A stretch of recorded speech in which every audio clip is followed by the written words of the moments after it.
What's going on, ladies and gentlemen? Welcome in to the weekend preview here. Joining me today for the duration of the show, the one and only Jacob Saliga, and he's gonna be with me the entire time because, well, it's kind of a big weekend. It's this, there's a couple, just small things happening this weekend, not like the Open Division Championship and what's the other thing? Oh yeah, ASU playing in the Big 12 Championship this weekend. We are pre-recording this show on Thursday night. I'll be on a plane to Arlington. I know Jacob's gonna come out after the 5A championships on Friday night, and you and me were kind of talking about it earlier. Just get all the sleep you possibly can on the plane the night before the 3 hours. It's gonna be a long weekend, but a fun one for sure. Yeah, we talked about this before we started recording. Obviously, the 5A championship is scheduled to kick off at 8 p.m. Friday night, but as we have seen in previous years, that 8 o'clock is a recommendation, not a guaranteed start time. So I think it was 2 years ago that game didn't start till like 9 o'clock. Like, it's going to be a long night. And so, yeah, you're getting into Arlington much earlier than I will. You'll be well rested for Saturday. Me, no, that game may end at 11:30, and then I'm on a flight heading out to Dallas at 5 in the morning on Saturday. So it's going to be a long weekend, but it's going to be a big and very successful weekend here in the state of Arizona and for Arizona State. Absolutely. We won't talk about DE too much. We won't give them too much on the show, but you were on the other side of that 5A championship last year. Obviously, I think most of the people listening know that's the chaos that kind of went down in last year's 5A state championship game between Desert Edge and Higley. I'll ask you as a Desert Edge head coach, or not a head coach, not a head coach. Henry, you watching this? I'm not taking your job, man. Sorry, Henry. As a Desert Edge coach, I'll ask you kind of what have you seen in this Desert Edge team? Obviously, a rough start to the year, but what have you seen the growth and development of this team to get to the point they're at now? Well, I think the big thing is that these kids never stopped believing that this is going to be the final destination, playing for a championship. There was a lot of people that wrote us off after we started off 1-3. Even though we played, in my opinion, arguably the toughest four-game stretch to start season, maybe besides Centennial in the state to start the year. And so it's one of those things where, we went up against Liberty. We tested ourselves against a nationally ranked team. I feel like defensively we played Liberty better than anybody else in the state this year. We held them to 22 points. Most of those, if I'm wrong, most of those points were on the ground, right? And weren't even through the air. More through the air. All three. Hayden Fletcher didn't pass for a touchdown. It was the first time a Liberty quarterback didn't have a passing touchdown in a game since their season opener in 2019. So we contained the Lions through the air, and it was a lot going on in that game. Liberty scored when we had 10 men on the field. They scored a garbage time TD with under a minute left, the game out of reach. So when you play the story of the game, they only had one drive sustained on us that entire game. We went up against Higley. The box score said 39 points, when in reality, 21 of those points from Higley came off of pick sixes and fumble recoveries for a touchdown. So in reality, they scored 18 on us, and they were one of the most lethal offenses in the state. Obviously, we contained Cooper Perry, I think, better than most people in the state have done over the last 4 years. And so, we went through that 4-game stretch, and it made us better. We've won 8 out of our last 9 entering this game, have a chance to finish out with 9 wins since that 1-3 start. So this team never gave up. This team believed that we were heading towards what we were heading towards, and the fruit has been, we are reaping the fruits of our labor right now. Desert Edge taking on Cactus in the 5A championship, and what will be tonight at 8 o'clock. at Mountain America Stadium. It's it's great. And this is a conversation you bring up every year. It's great to have the teams playing at Mountain America Stadium, but at some point, you think maybe we might someday see a different venue for these games. Yeah. And one of those that I know I'm a big fan of, and I know that JJ Degos is also a fan of, is moving those games to the Phoenix Rising Stadium, which I think is Yeah. kind of a conversation over the last few years. What has kind of been your take on that the last couple of years as a media member and now a coach? Just potentially seeing that the championship game being played in a smaller venue, and somewhere still where it can be packed and everybody has a great time. Like for me, like I understand the allure of going into a smaller venue because it's hard to pack out a 60,000 seat stadium, whether that would have been State Farm Stadium, Arizona Stadium down in Tucson, or Mount America Stadium. But I really do feel like it's something that should be looked forward to. I don't feel like teams would feel as much pride going like, "Ooh, we get to play in a soccer stadium, guys, for a state championship." Woohoo! Yeah. I like our kids, our coaching staff, everybody we've talked to. No, we're all amped for the fact that we're going to be playing at Mount America Stadium, where the potential Big 12 champions were playing all year long. That's something that all the teams I've talked to over previous years in the media, they're like, yeah, we've relished the idea of being able to go play in a stadium. And it's special because, we're blessed to have the kids that we have that will be playing Division I football and will be playing in these big college football cathedrals over the next couple of years. But for most of those kids, this may be the only time that they get to play in a venue like this, in an environment like this. And so I think it's something that there's just so much that makes it special that I don't feel like you should take away from it per se. I feel like, though, the big thing that I'm pushing towards for state championships is that 2A, 3A, the small schools, there's no reason whatsoever why they should be punished in a sense and have to play at a high school and have to get run around the ringer where all year long you're told, oh, you're going to be playing at Mount Point. And then less than 2 weeks before your championship, after all the logistics have been planned out, after everything has been planned for families and friends, for some of these schools who are in eastern and northern and the rural parts of the state, who have to travel 4 or 5 hours possibly to see this game, who have to get hotels and get these things logistically when you tell them you're going to be on the border of Chandler, Phoenix, and Tempe, but then you want to move them to North Glendale and Peoria, it makes no sense to me. Like, I feel like all these kids in the state work their butts off from spring ball until now in December, and they deserve the opportunity to everybody to play in that play in the stadium and play for a state championship. You know what? That's a take I absolutely agree with too. I think you look at how some of the other states do it. I think even Texas, I'm pretty sure all of their major again, Texas has a lot more, conferences and divisions than the state of Arizona has, but for the most part, most of them play in a bigger stadium on a bigger stage. And I know Nebraska, through all of their levels of high school football, play in Memorial Stadium. That's kind of been a tradition for a very, very, very long time. And so I think that you're absolutely right. I think it's not fair to these kids who work that just as hard and put just as much as the work in. Some of them even double, because you dip in a 1A and 2A, even 3A ball a little bit. You have more and more kids that are playing both sides of the ball. And so I absolutely think that the lower divisions deserve a stage too. And I get, playing in Mountain America Stadium, the expenses that kind of brings, and why you wouldn't necessarily make that decision just for, a cost perspective from the AIA. But I do absolutely agree that these kids who put just as much work in deserve this big of a stage as well. Yeah, because at the end of the day, it's just, I think we're always talking about what brings the best opportunities for these kids.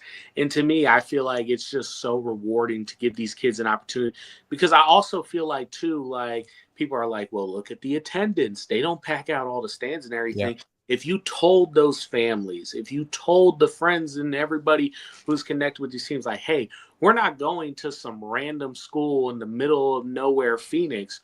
We're going to ASU. We're going to the stadium. that's going to bring out more people wanting to come. That's going to bring out the natural, like, oh crap, like we've never been to a stadium. Yeah, we've never been to this experience. Let's go.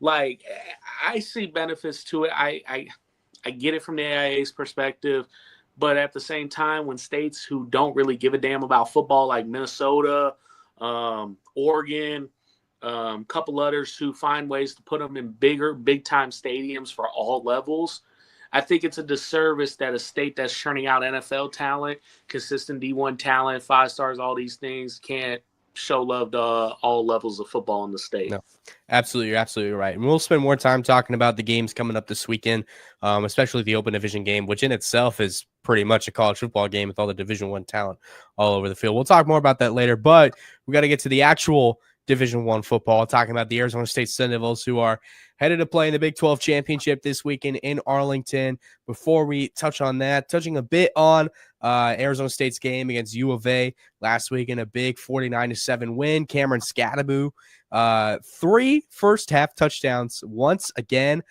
gets his 5th Big 12 Player of the Week honor, which I believe is the most out of any player in the Big 12 this season, yet didn't get Big 12 Player of the Year. I just don't understand how you could give that to Shedeur Sanders. And I get he's had a great year. I get he's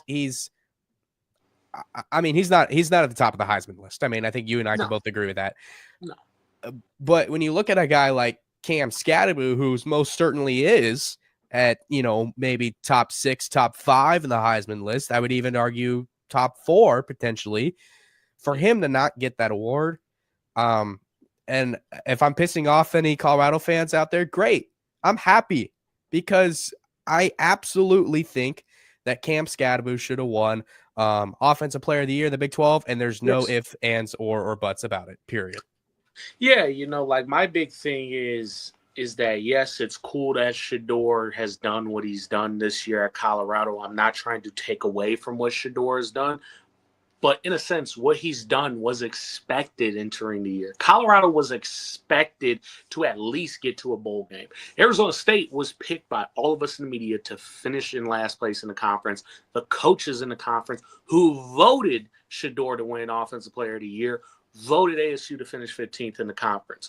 So my thing is that when one player who by far every time he has touched the field this year has been considered the best player on the field in every matchup can not carry Arizona State, but basically put the team on his back and can run through all of your defenses, and you mean to tell me that player who took a team that most people thought maybe would win 3 games again to a 10-win season and possibly the college football playoff and win the conference in the process is an Offensive Player of the Year? Yeah. Or not even Player of the Year. To be fair, Player of the Year, it's understandable why Travis Hunter got that award. Absolutely. Travis Hunter is likely going to win the Heisman Trophy. Cool. I'm not mad that he lost Player of the Year. But you mean to tell me the team that's not even playing for a conference championship has the Offensive Player of the Year, the Player of the Year, yet they're not going to be in Arlington on Saturday? Yeah. That to me doesn't sound like we're rewarding the best players in the conference, but we're just rewarding media hype. And like I said, these are the coaches of the conference who voted on this. And the rule they have is they can't vote on their own players.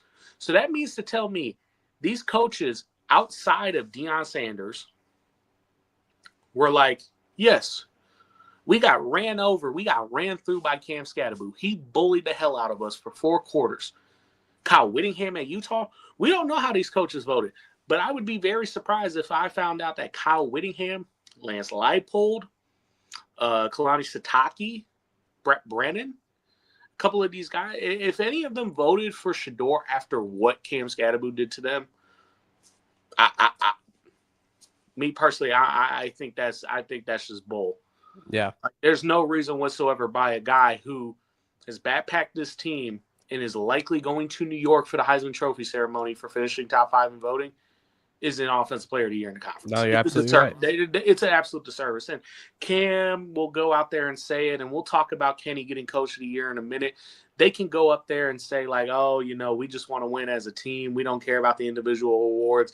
That's not important to us. We could go out there. They could go up there and say all the right things. But deep down inside, they're probably pissed off. Yeah. Because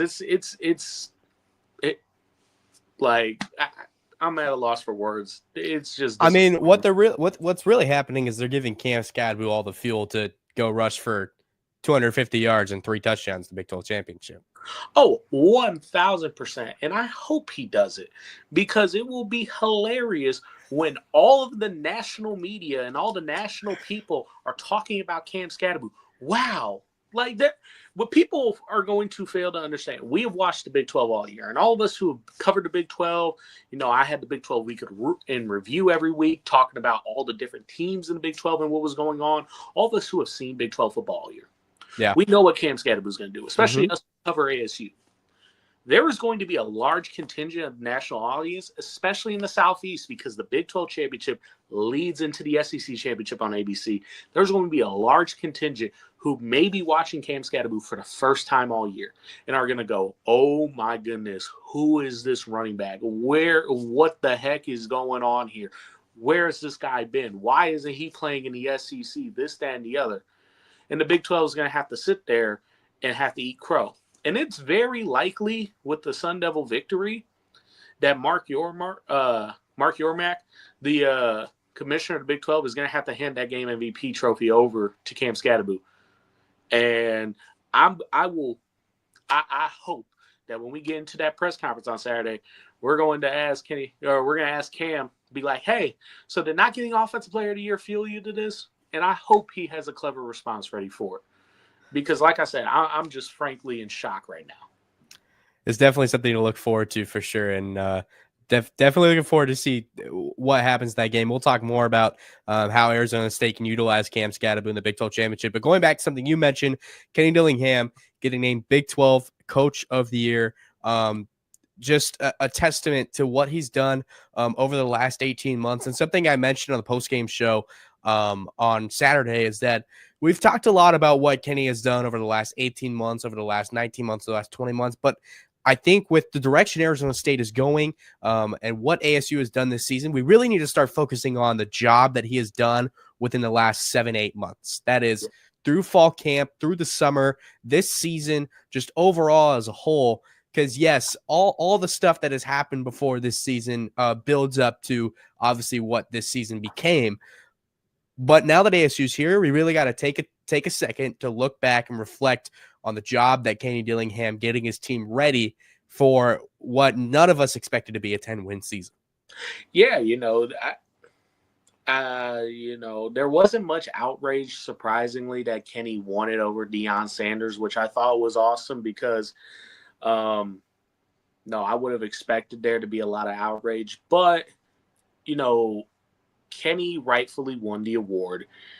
And to me, it's like you said, it's a credit to getting this team to where they are now. I mean, we saw them at the closed fall practice when it was pretty much set in stone during that closed scrimmage that, Sam Levitt's going to be the guy. Yeah. And so, we're standing there in Mount America Stadium.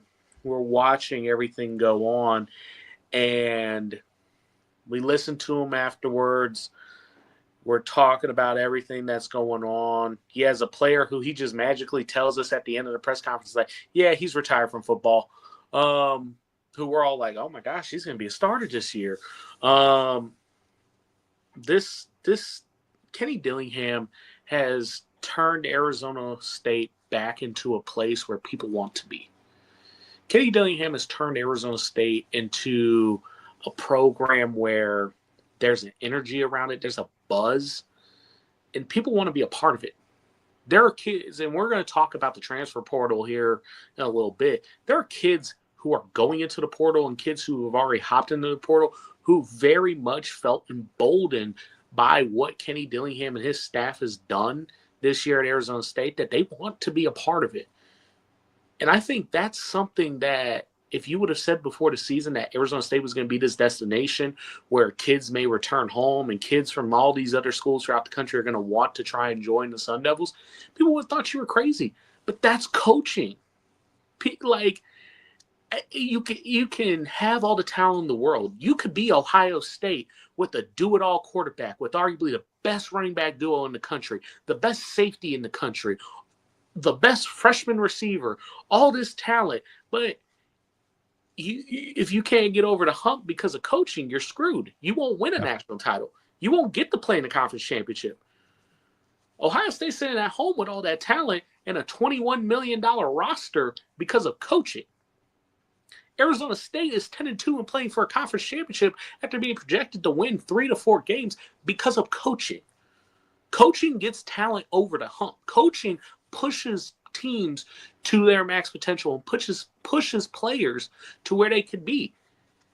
Based off talent roster, 24/7's blue chip ratio, Washington was the number 37 team in the country last year with their roster, and yet almost won a national title. Why? Because Kalen DeBoer is a hell of a coach. Like, it goes back to Kenny Dillingham. He learned it from Todd Graham. He learned it when he was under Norvell at Memphis and at Florida State. He learned it from Gus Malzahn while he was under him at Auburn. He learned it from Lanning while he was under him at Oregon. When you build a culture, you start there. The talent will come. If you instill what you want to instill, you will win with those principles. And don't be surprised if Arizona State is in this position again next year and the year after that and going forward because of what Kenny is doing. So that's a long-winded way of saying, like, Kenny Dillingham deserves his flowers, even though he won't want them. But he and his staff have done an amazing job in these last 7 months to turn this program into a destination, turn them to where they are now. I absolutely agree. And you brought up a great point, and I'm trying to figure out where to find that. You're talking about Washington and then having the, top, what did you say, 32? They were like in the 30s for blue chip ratio, which for those who don't know what the blue chip ratio is, it's something like Josh Pate has brought up a lot. It's something that 24/7 Sports will bring up a lot when they're talking about preseason national champion favorites and this, that, and the other. It's the blue chip ratio is the percentage of players on your roster that are 4 or 5 star prospects. Because historically speaking, if you don't have a high blue chip ratio, you're usually not going to win a national championship. You need to have the 4 and the 5 stars to get to that point. But when you look at some of the most successful players Washington had last year, a lot of guys who were 3 stars in high school, low 4 stars who did damage. They weren't highly recruited players. And so it's a credit to, you look at Arizona State. Sam Levitt wasn't recruited by Arizona State coming out of high school, yet he ended up in Tempe in the transfer portal. Cam Scadaboo, he came from Sacramento State. Look at that offensive line. Look at where they were transferring from. Look at Jordan Tyson, started off at Colorado. Now he's here. And we'll talk about his injury in a moment, but there's guys all over this roster. Miles Ghost Rouser coming over from New Mexico. Like, there's so many guys you could talk about who are low high school prospects who did well in college and either transferred to ASU or found their way to ASU, and they're balling out, and that's coaching. So I'm looking at it now. Washington's ranking last season, 26. Washington made it to the national championship. Mm-hmm. ASU's ranking at the beginning of this season was 30. Mm-hmm. So, just putting that out there. That, if I'm not mistaken, ASU's still top 3 in the conference though with that ranking though, if I'm not mistaken, or they were high in the conference with that ranking. So I'm looking at this is preseason. I don't know what their current ranking is. I'm pretty sure 24/7 Sports has ASU as the number 1 in their power rankings. I'm looking at the team talent composite, which has ASU at 30 at the beginning of the season. Well, the team talent composite, it's not going to change because right, the rosters are set. But like still, ASU is higher in the Big 12, and that's something that I think people need to understand going forward. Like ASU shouldn't surprise people going forward, continuing their ASU's number 2 in the Big 12. Guess who's number 3? Guess who's number 3? Iowa State? No. Colorado. Yeah. Makes sense. Iowa State is 15. And see, that's a credit to Matt Campbell, because Matt Campbell's a hell of a coach. There's a reason why his name's always floating in NFL There's jobs. a reason why it's turned down NFL jobs. Yeah, NFL jobs, higher coaching jobs. I know he was big when Notre Dame, before they settled on Marcus Freeman, they were trying to get at him. A couple other jobs, like, you have to be able to get the most out of your talent. And that goes into why ASU is in the position they're in going into this week, but also why ASU is set up for success going forward, because the Big 12 really isn't that talent-rich of a conference right now. With Texas gone, Oklahoma gone, ASU has a really good chance of, if they win this game on Saturday, being the team that everybody thought Utah was going to be this year and going forward, being the team that everybody has to kind of chase, because ASU is going to be a destination in the portal, whether people like it or not, because there is going to be kids who are tired of the cold. There are going to be kids who want to go into warmer weather. There's going to be kids who want to play for a younger coach who is energetic, who has proven with the staff he's built that has NFL guys like Hines Ward, but has also got great talent developers like a Marcus Arroyo and a Brian Ward, or even a Darren Reynolds, the defensive line coach, Saga Tuilele, the offensive line coach. I mean, Vince Amy, like Sean Aguano, Jason Mons, like the list goes on and on. And so ASU is going to become more of a destination in the portal. We're already seeing their high school recruiting. I mean, there's a QB in the 2026 class that may be a 5-star by the time we get to next year's signing day, and is currently a Sun Devil commit. Now, obviously, things can change and things may go on before then, but they're building something special, and people realize that and want to be a part of it. And I will say this too, and I'm not really going to say much, but what Arizona State did in the latter end of this season, this regular season, caught a lot of the attention of some of the local recruits here. Oh, 100%. We talked about this. Yeah, I know you and Zach kind of touched about it on the on Zach's show, but there were a number of recruits, and largely stuff didn't happen just because people could already made up their mind and stuff like that. And I'm not going to go into any more, like much more, but I will say ASU was catching people's eyes. ASU pretty handily almost flipped a couple of kids in this early signing day here in the state of Arizona.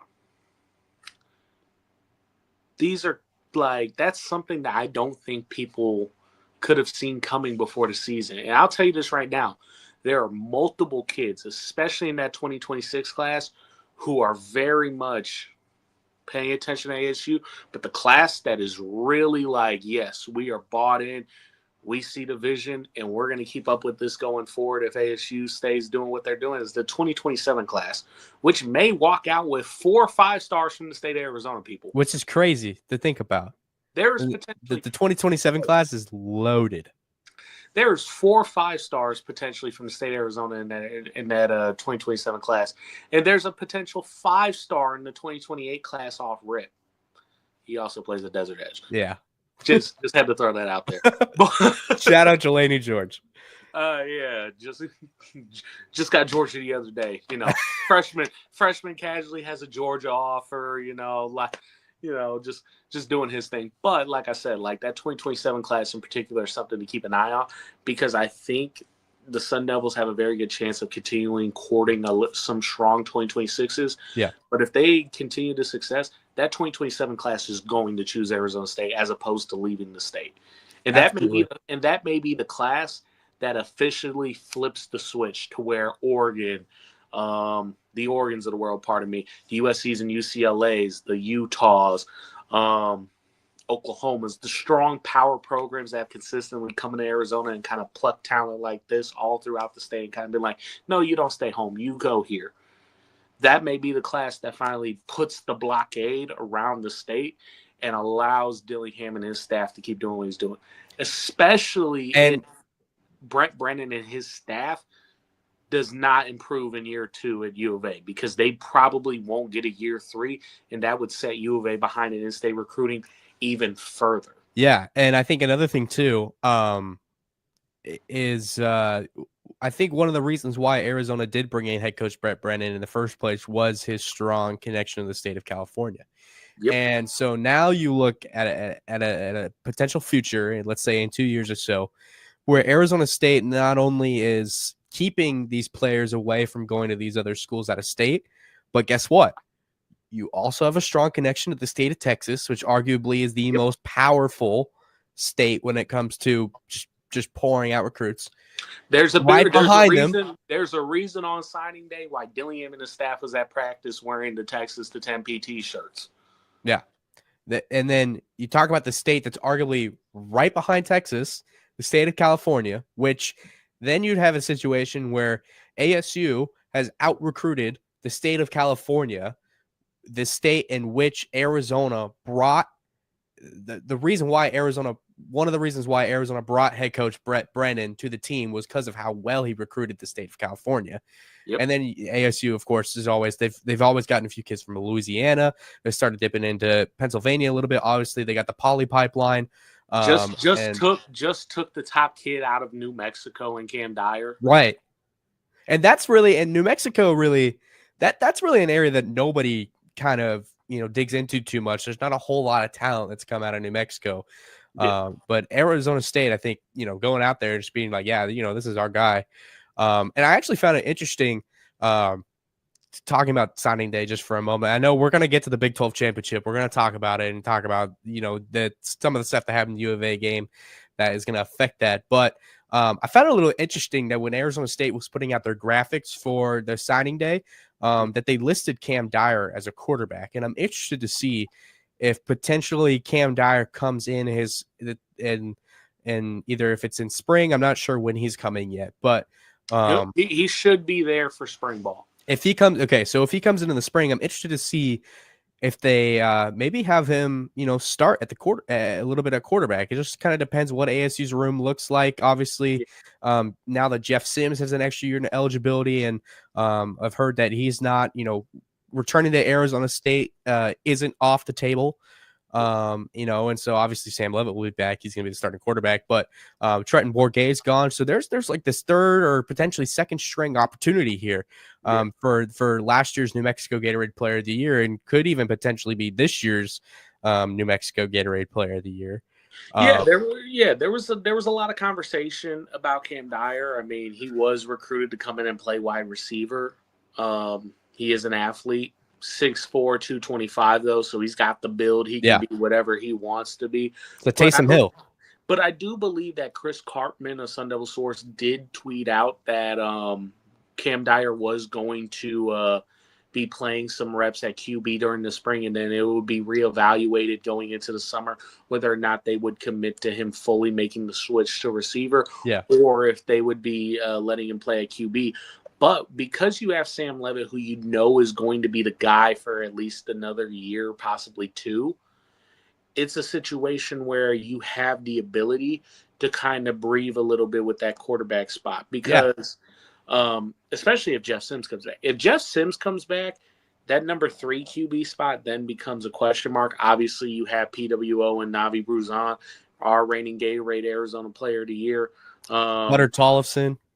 Butter Tollefson, who's coming, the Mountain Point QB coming in.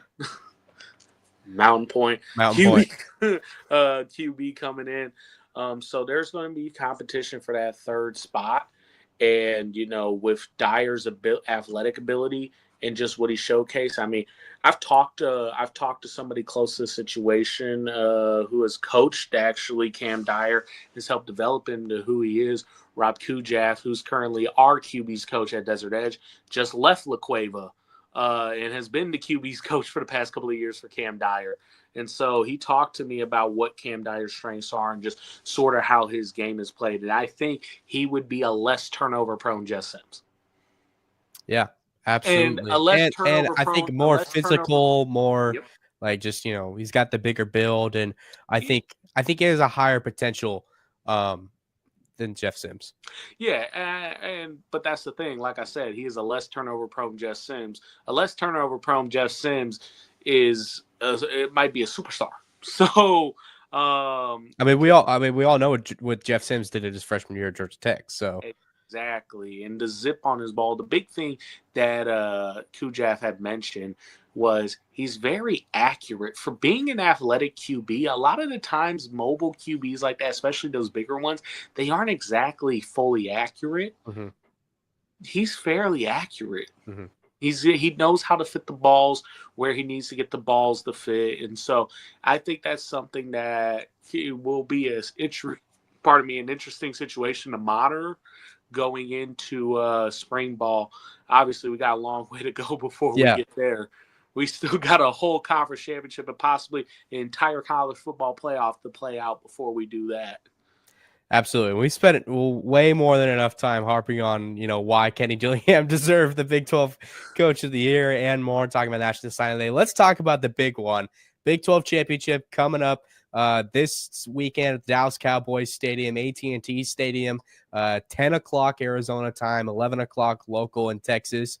Obviously, one of the big things for Arizona State coming over from the Arizona game, the Sun Devils will be without Jordan Tyson this week, who had surgery on, and I don't want to kind of give any assumptions to what it was, but I can almost kind of tell it's probably a left collarbone injury, had surgery, so he will be out for the year. Big loss for Arizona State. Jacob, what were kind of initial reactions to that, and what are your kind of your now developed thoughts heading into the game this weekend? Well, initially when they were reporting on the game, because obviously you were there down in Tucson, I was not. I was up here in the Valley.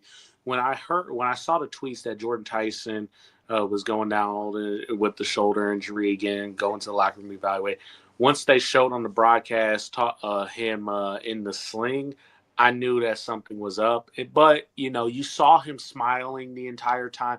You saw him in a good mood. So you're like, hopefully it's just a sprain. Hopefully it's just something muscular. It isn't a bone or anything like that. Because your first initial reaction whenever a player lands on their shoulder like that is, okay, did they break the collarbone? Did they do something? Is anything severely injured? And, so just his initial, based off how he was initially reacting, I thought, okay, he should be fine. Maybe he'll miss the conference championship, but he'll be back for a bowl or a playoff game or whatever. Yeah. But then you see the post on his Instagram story later that night where he's just talking about how heartbroken he is, how crappy the situation is. And then you get to Monday when the news breaks out that he is done for the year. It's disappointing because Jordan Tyson was putting together an All-American type season, possibly. He was putting together possibly one of the best seasons we've seen from an ASU receiver, and gosh, I can't even remember how long. So it sucks because this is a guy who has played such a big role in getting the Sun Devils to this point. They probably don't win that Kansas game without Jordan Tyson, and that was the game that kind of flipped it entirely for Tyson.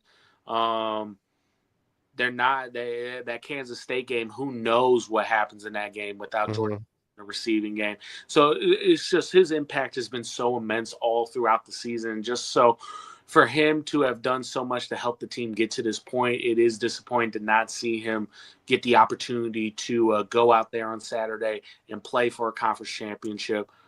But, it's next man up. And so now Sun Devils turn to Troy O'Meara to slide into that role. And I think what helps the Sun Devils is that with O'Meara sliding in that role, he's been experienced. He's been a starter before. He's been in these type of situations. I remember the catch he had in that Colorado game last year, which we thought would have clinched overtime. That was a heck of a play. And in fact, I think he tweeted it out tonight. I think a Sun Devil fan tweeted like, "This is the Troy O'Meara game." Did he really? Yeah, and he was like, "Don't worry, I got you." He tweeted it out, so we're gonna have to get that up at some point. But that was dope. But I think too, what helps the Sun Devils is that Sam Levitt over the past couple of weeks has become a little bit more balanced in the passing game. For a while, it was pretty much just Tyson or bust. But as we've seen in the last couple of weeks, Shimon Mateer has gotten involved. But the big one is he has really done a good job of getting Xavier Guillory involved. And I think that is going to be crucial on Saturday. By all accounts, Iowa State is arguably the best pass defense, or one of them, in the entire country, not just the Big 12 Conference, the country. And so, with that being said, it's going to be a tall task for the Sun Devils on Saturday, but I think Xavier Guillory and Troy O'Meara will be able to step up big into those roles and really get the Sun Devils going in the passing game if they need to. Let's see. Let's see if here we go. Here it is. Right here, Troy O'Meara. Those listening on Spotify can't see, but we're playing the Troy O'Meara highlight. Mm-hmm. Boom. Let's look at it right here.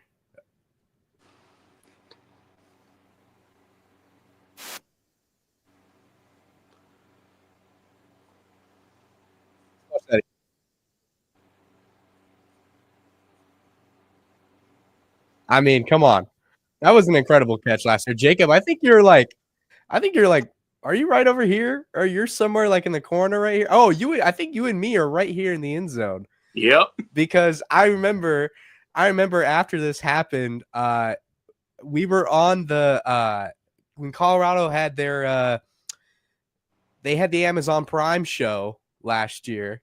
Yep. And I was watching it, and I was like, I text Jacob, I go, I think we were on the Prime show, and then he could like see us standing back there in the end zone. But yeah, ASU and Troy O'Meara is going to have a big weekend this week. I think they're really going to need him to step up, and also too, like Xavier Guillory and the way they've worked him into the game plan the last couple of weeks. He's had two really big touchdowns in back-to-back games. The game-winning, what is basically the game-winning touchdown against BYU, and then the touchdown that kind of sealed the deal against U of A, although Derek Eusebio decided he was going to come in and take a 64 yards to the house, which, by the way,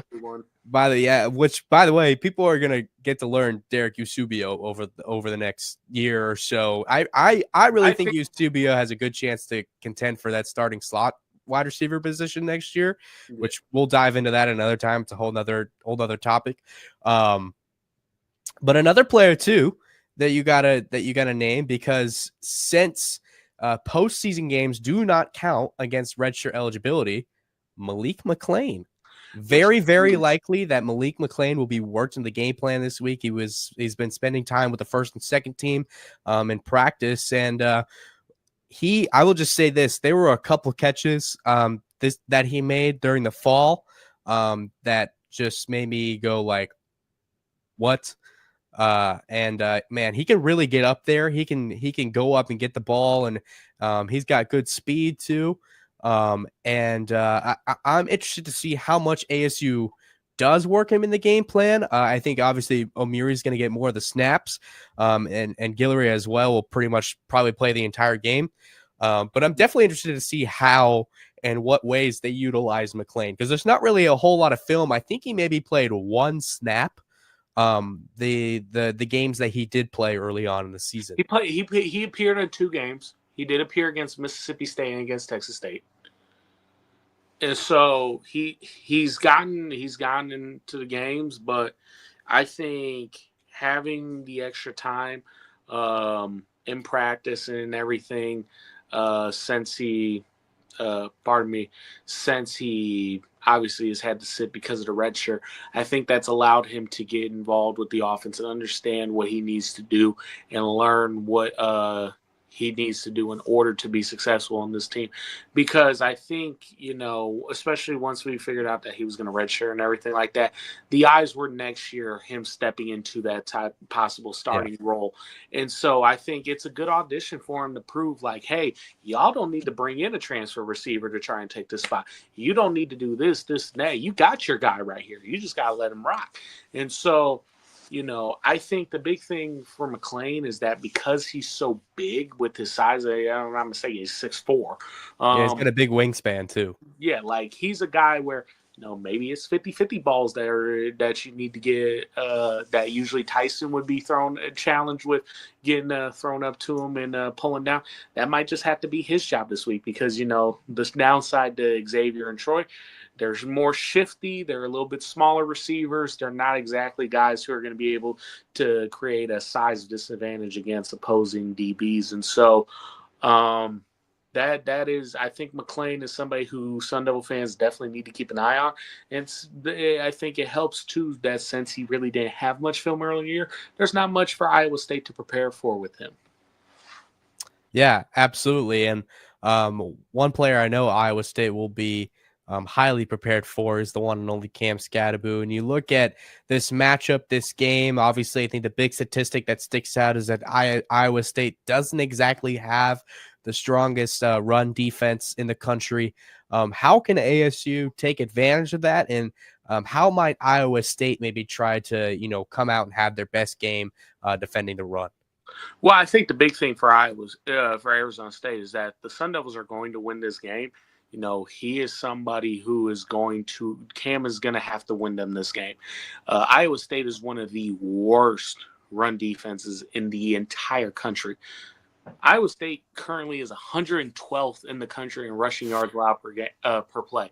They're allowing over 5 yards per carry right now. They are in the 90s, the mid-90s in rushing yards allowed per game. They're allowing over 175 yards a game rushing. That's terrible. Yeah, that's not good. But that plays into what the Sun Devils' strengths are. Yep. The Sun Devils' run to pass ratio is they're running the ball 67% of the time. So it's perfect for ASU because it plays into their game script. Now, don't get me wrong, linebacker Bo Frailer may be one of the best running backs in the country, or one of the best linebackers in the country, pardon me, for Iowa State. But he's only one guy in order to stop the run. And as we've seen all year, one guy ain't stopping Cam Scadaboo. Yeah. It takes a total team effort. I don't know. I honestly don't think Iowa State has the horses to stop Cam Scadaboo on the defense. I really don't believe it. I think that Iowa State will do their best to contain it early on, and I think something we might see maybe in the first quarter is them doing a pretty good job containing. But I just think as the game goes on, one thing about Scadaboo is I think ASU's done a pretty good job at I think ASU's done a pretty good job at, making sure Scadaboo is fresh and always ready to go. And I think that's why he's been so dominant this season. So it honestly wouldn't actually surprise me to see ASU kind of maybe give a little bit more snaps to Kyson Brown earlier in the game, kind of wear out that Iowa State defense. And ASU, and this is something Kenny Dillingham has harped on throughout the season, is just hasn't been the strongest when it comes to finishing games this season. And U of A was really the first time this year we've seen them really just finish out and dominate the rest of the game. Obviously, that Kenny Dillingham halftime speech, which everybody saw, was pretty, get you going. I wouldn't be surprised. I was ready to go. I heard it. I'm like, damn, I need to steal that for Friday. Kenny, no pity for the kitty. Kenny Dillingham really, really going at it. You're missing a couple words there, but yeah, I'm not going to say it on this program, but family program. This is a family program. I don't want to, anyways, I'll leave that to Pat McAfee. I wouldn't be surprised to see the Sun Devils give Kyson Brown a bit more snaps earlier in the game, kind of try to wear down the Iowa State defense. And then Cam Scadaboo, I would not be surprised if we barely see Cam Scadaboo come off the field at all in the second half. And he might have definitely two touchdowns in the second half. I'm going to go with that. I think Cam Scadaboo is going to have 2 second half touchdowns. I think that's what's going to help lead the Sun Devils to victory. I think there's two. I'm very big on this all year long. I've written it in my previews. I've talked to you about it in the press box at games. I've talked to multiple people about it. I'm very big on giving, like, if ASU hits this number and this number, the Sun Devils are going to win.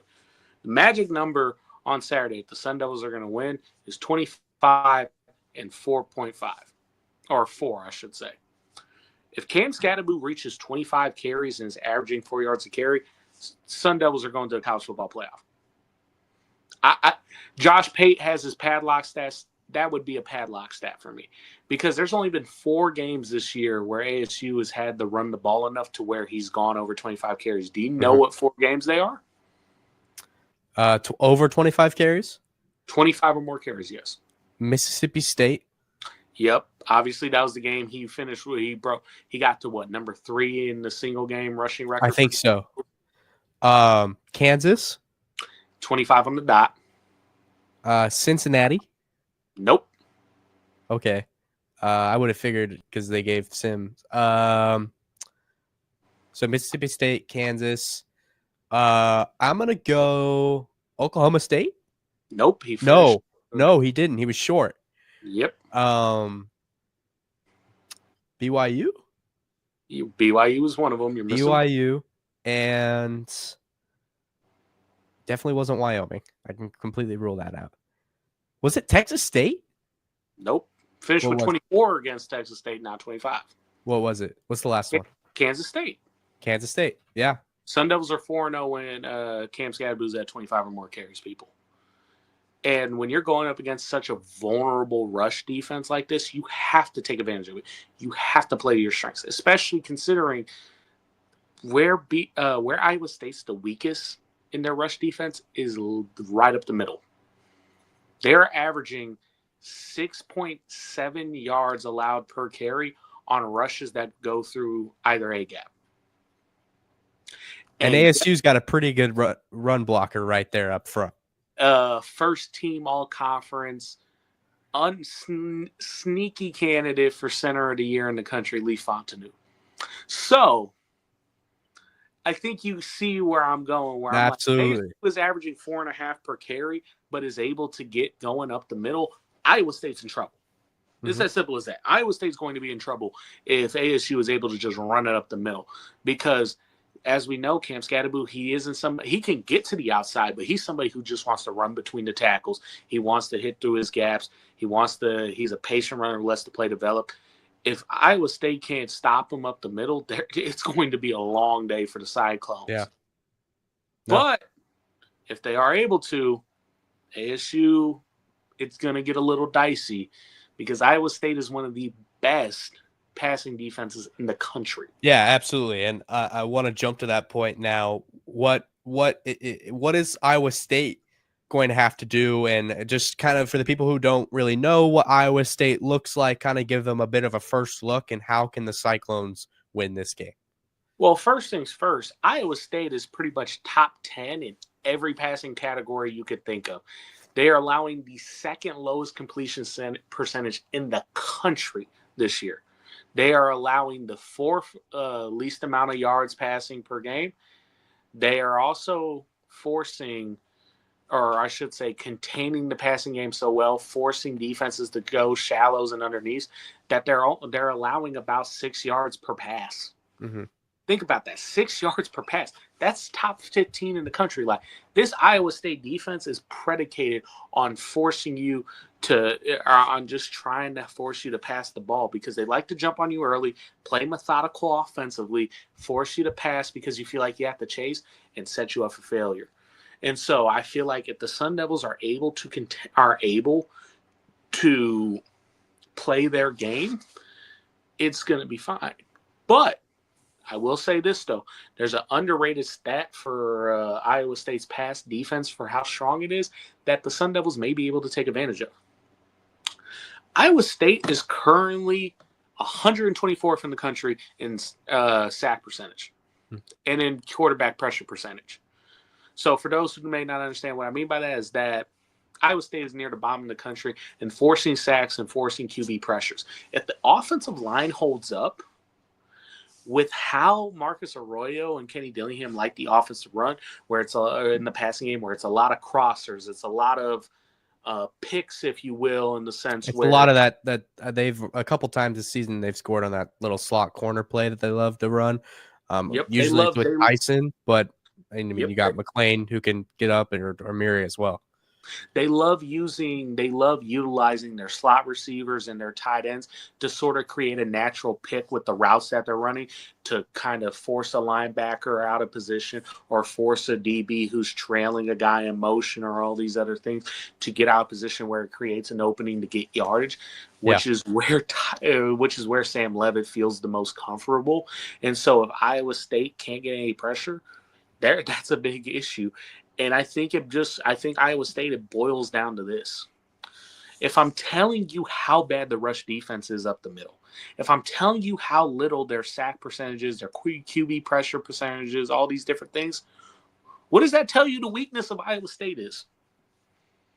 Their defense. Their defensive line. Their defensive line.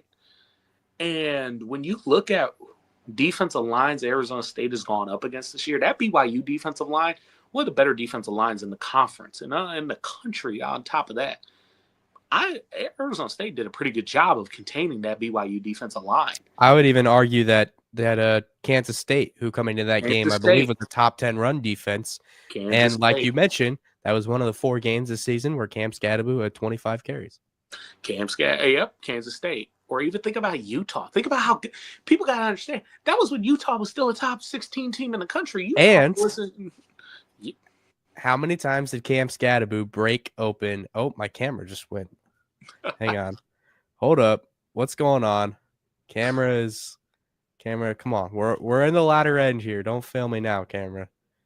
Are we back? All right, we're back.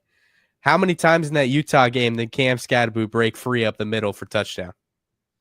We saw the 250-plus yard touchdowns in the second half alone. So, if Arizona State's offensive line does its job, Arizona State's going to win this game. 100%. I 100% agree. I think it just simply boils down to that. I think if Arizona State wins the battle up front with their O-line against Iowa State's defensive line, we're talking on Saturday in AT&T Stadium as we're shooting our stand-up, and we're saying, man, Sun Devils are going to the college football playoff. Now, what seed are they getting? Who are they going up against? What are they going to do? Because, and I think the best way to put a bow on it is this. If you would have said last year, with how beat up the offensive line was, how battered the entire offense was, and how many offensive linemen were the Sun Devils down at one point? They were down, 7 offensive linemen on scholarship? I don't remember, but it was a lot.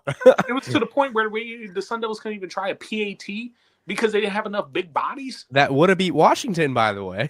Exactly. So think about that. An offensive line that beat up and battered a year later is one of the best units in the Big 12 and one of the better units in the country. It may be the difference in a conference championship game, people. I think that's a total testament once again to how far this team has come. Is the biggest weakness for Arizona State last season can now potentially be their biggest strength this year. And all of that to say, I think the most underrated coach on this staff has been Saga Tuilele for what he's been able to get out of this offensive line and what he's been able to get out of this team. And I think between Scadaboo and this offensive line, Sun Devils should be able to run to the conference championship. I really do believe it. I think right here, right now, our preview, it is Friday. Technically it's Thursday night right now, but it's Friday as y'all are seeing this. My preview's posted on the site. I predicted ASU 27-21. I'm still sticking by that. I think the Sun Devils walk out of Arlington as conference champions, and I think we're sitting here Sunday morning wondering, man, okay, so we're going to Fiesta Bowl. Okay, so we're going to Notre Dame, or we're going to Penn State, or we're going here, or wherever we're going. Absolutely. No doubt. I also see an Arizona State win on Saturday. I think I just, I don't have a lot of explanation for it other than, I just think they're the team to win it. I just think they're the better team in this matchup. I think that's really what it boils down to for me. I don't think it needs some crazy explanation about the X's and O's. I just think that Arizona State is the better team in this matchup. It's not always about the X's and O's. Sometimes it's just about the Jimmies and Joes. And right now, I trust Arizona State's Jimmies and Joes more than I trust Iowa State's Jimmy, Joes, and Bows. There you go. Well, Arizona State's got a scattaboo. So not a bow, people, not scattaboo. So a little education on Cam Scattaboo's last name. And talking about that just for a second as we wrap this up and kind of talk about where we might see ASU fall come after this weekend. Obviously, there's kind of two scenarios in which Arizona State would be able to make it in the Fiesta Bowl. That is, if Boise State ended up losing the Mountain West Championship. Really, three scenarios. If Boise State lost the Mountain West Championship, SMU lost the ACC Championship, or both teams lost both championships. I think, obviously, that's definitely a world where we see ASU move up into that position. Jacob, from what you've seen, the playoff rankings through the last couple of weeks, and especially last Tuesday, and just what you've seen in both teams, where do you think Arizona State will fall come Sunday morning? I think UNLV has a really good chance of beating Boise State tonight. I think Clemson can give SMU a game, although I do think SMU is the better team. I do feel confident that one of those teams is going to lose, though. So I am going to go out on a limb. I think the Sun Devils, with the win tomorrow afternoon, in Arlington, I think the Sun Devils will be locked into that 4th seed and will be going to the Fiesta Bowl. And likely they'll be going up against the 5th seed, who will either be, if I had to guess right now, whomever loses the Big Ten championship or Notre Dame right now. Yeah. Because I think, or Texas, or the Texas-Georgia loser, if Texas was to lose that game. I think if Texas wins, I don't think Georgia's number 5. I think the Penn State-Oregon loser would go down to that 5th seed. I think Notre Dame could get it. So it's possible one of those teams is coming on New Year's Eve to play the Sun Devils. But I do feel fairly confident, although it is, as Brett Yormark in the Big 12 has publicly stated a couple times this week, it is odd that we're rewarding teams who don't beat anybody. Yeah.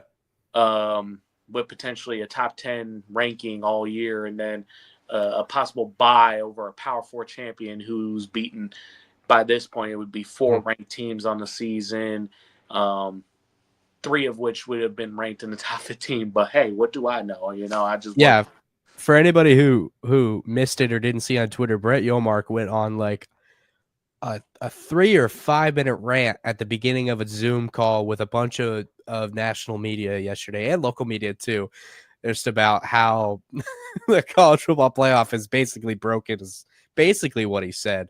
Yep.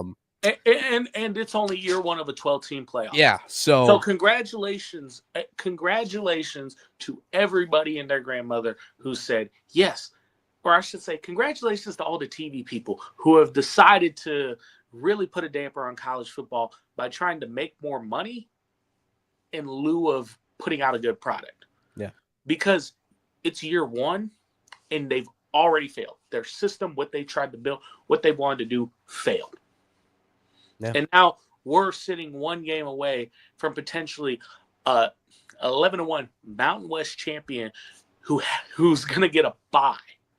But you mean to tell me Notre Dame, who's rolled through everybody since that loss to NIU in week 2, a Penn State, who may be the Big Ten runner, or Oregon, who's been number 1 most of the year, or Texas, one of those teams is going to have to play a conference champion if they don't get a bye. But blue turf team does. I just don't care. I don't care. Yeah, I completely get it. We will definitely see where Arizona State comes.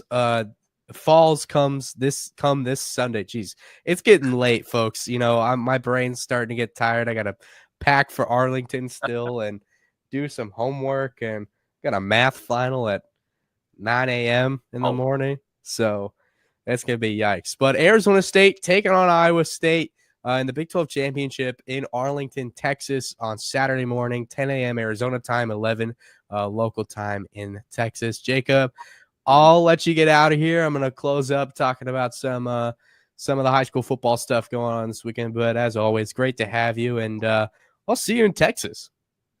Yes, sir. See you in Texas. I'll be a state champion by the time you see me next. Oh, he's calling it. He's calling the shot right now. All right, man. I'll catch up with you later.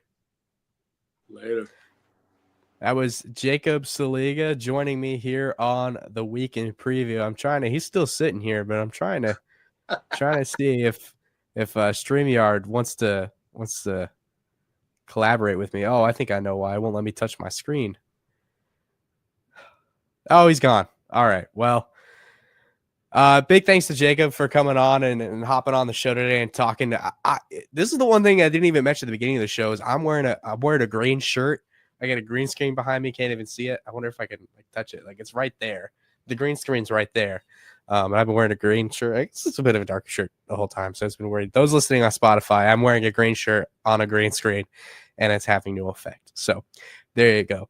Really appreciate everybody joining on today. Just want to talk about a couple of the high school things going on this weekend. Obviously, we got the big 5A state championship that will be, for those listening right now, going on tonight between Desert Edge and Cactus. I'm not going to spend too much time talking about the matches, but I do want to say I think I am going to take the Desert Edge Scorpions in this one. They have really shown a lot of improvement throughout the course of the season. I really like Blake Roscoff. I think he's just extremely skilled. Class of 2027. Quarterback who's had a great year. Will Menkel, by the way, I got to shout him out over at Chandler. Got his first offer from Colorado State on Thursday. Huge for him. Looking forward to watching his career grow. Blake Roscoff, too. I think that's a quarterback battle we're going to see potentially down the road. I think the Desert Edge Scorpions get it done. I think Jamar Bill Goins gets his state championship, gets his revenge from last season. I know this is kind of a rivalry matchup. This matchup, I forget what they called it. Something about the snakes, something, I don't know, or the desert. I don't know. They had some matchup name for it. I forget what it is off the top of my head, but I definitely think Desert Edge gets their revenge, gets the way to the 5A state championship, the 6A state championship. I mean, we've just got some great state championship matchups this weekend, but the 6A state championship is going to be one for the ages.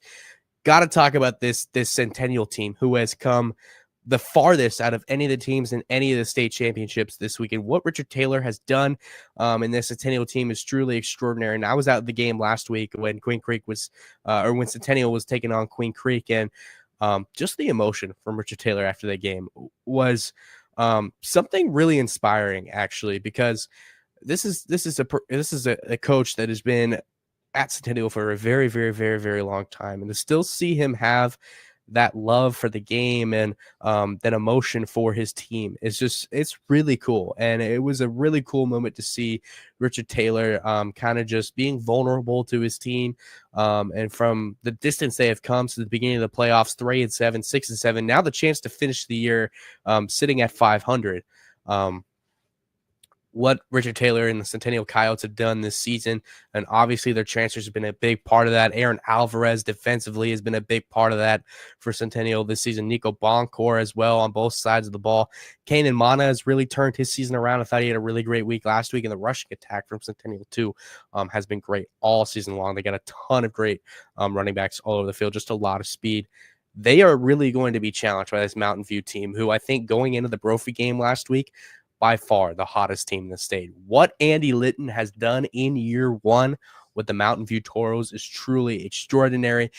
And I say that because his entire team is right behind him. I don't think it's too often you see sort of this collective group effort where all the guys are all in with each other, with the team, with the coaches, with everything. And this Mountain View team has every single characteristic of what a great team should look like. And they are really going to really going to fight hard against the Centennial team on Saturday. I'm going to go with the Mountain View Toros in this one. And I say that because just to see how they have grown since week one. And I think something too, talked about it before the playoffs started. Mountain View had put up 50 plus points against every single team they'd faced against Liberty. They became a better team after that Liberty loss. And there's a couple players in particular that have really been great for them, but it's just all across the board. I think I got to look at the job Brady Goodman has done this season, leading that team. I think going into the spring, we all know this is the kid that was going to be special and make a lot of money moves, and he absolutely has. He's been big for them all season long. So I'm really excited to watch this game. I think it's going to be fun. I'm unfortunately not going to get the chance to watch it, even though I think it might be the most exciting one of the weekend because it's at like 1:00 Arizona time. The Big 12 championship ends at I don't know when it's going to end, but it ends sometime then. And then talking about the bigger one, which I said at the very, very beginning of the show, Liberty versus Basha Open Division State Championship, which is basically a college football game. You got Division I athletes all over the field. This one, I said it on Twitter last week. I said, forget Basha's 2022 state championship win. Forget Liberty's 2023 state championship win. This championship, this game on Saturday will determine who the number one team in Arizona is with the talent, the coaches all over the board. I think this is the team that's essentially, I don't want to call it the new Chandler, but we saw the run that Chandler went on for a while. I think this is the game that determines, okay, who is that next team? What Chris McDonald has done at Basha, I remember watching Damon Williams as a freshman, and you could kind of get the groove that, okay, this team is going somewhere with Damon, with him at the helm, and then obviously you had Miles in the secondary who's doing great too. But to see Damon lead that team, and then to see Brody Veers come on and really just take over, there couldn't, and I've said this about Liberty and Hayden Fletcher, there couldn't have been a better person to take on Navi Bruzon's role than Hayden Fletcher. I think the same for Basha. There could not have been a better player to come in and take over Damon Williams' role than Brody Veers. You can't replace Navi Bruzon. You can't replace Damon Williams. But both teams have two guys that have been absolute studs this year and have killed it. They were two of the leaders in passing in the conference, and they've got a group of great guys around them. Obviously, Liberty's got Braxton Wynn, the talented sophomore, who's led Liberty in receiving this year, and then Basha's got the one and only U of A signee, I should say now, Gio Richardson, this season. So to see the year these two offenses had the whole, and obviously Basha, their offensive line, you look at Liberty with their offensive line, you look at the running backs they've got in the backfield, Dominic Lombardo, who's been great for Liberty this season. Obviously, Noah Roberts, who's got several Division I offers over the last couple of weeks. And it will probably be one of those 2027 5-stars that me and Jacob talked about earlier. Defensively, I think this is where one of these teams is better than the other team. Liberty, by far, arguably the best defensive duo in the state with Zeth Deuce and with Hudson Dunn. I think no doubt that those two have been ruling the secondary all season long, have been causing so much pressure up front, and really have just been all over the field. I think when you look at Basha, though, collectively as a whole, and the experience that these guys have together, I think that's what's going to get the job done for the Basha Bears on Saturday night. I think the Basha Bears take down the Liberty Lions, the Old Division State Championship. But it's going to be a good one. It's going to be a close one. Definitely excited to watch that one. I think I am going to be able to catch that one. And I just can't wait to watch it. A fun weekend, and super sad that Arizona high school football has come to an end. It was a great season. I'm definitely looking into getting more involved this off season, going to schools during the spring and checking everybody out. We also got Just Chili Flight Club. We're going to be doing a lot more stuff with that this year and the off season stuff. So stay tuned for that. I don't want to give too many secrets away, but I'm just saying you guys are going to like it. It's going to be a lot of fun. But yeah, it is 11:19 here on a Thursday night. I got to get packing. I got to get to bed. I got to do a lot of stuff. I got to get ready for the big Arizona State or the big Big 12 championship going on. Jeez, it's getting late. I can't even talk. Going on I'm just going to stop. Big 12 championship this Saturday. Iowa State, Arizona State, 10 a.m. Arizona time, 11 a.m. local time in Texas. It's going to be a great weekend of football. The 4A state championship going on would have already started, actually, by the time it would have started. This show would have started on Friday. We've got the 5A state championship going on at 8 p.m. and then 6A championship going on at 1 o'clock. And I believe the Open Division State Championship is at 6 o'clock Arizona time. So watching football this week. There's going to be a lot of great football on, whether it's college, high school, pro, you name it. Thursday night football game tonight was pretty good in the NFL. So definitely looking forward to it. And like always, I appreciate everybody. Make sure you're following Hypermark on all of our social medias. We're going to be kicking out a lot of cool stuff for the next couple of weeks, especially with bowl season being here. A lot of cool stuff with the Arizona Bowl. And yeah, as always, I appreciate you guys tuning in. I'm Adam Beadle, and we will see you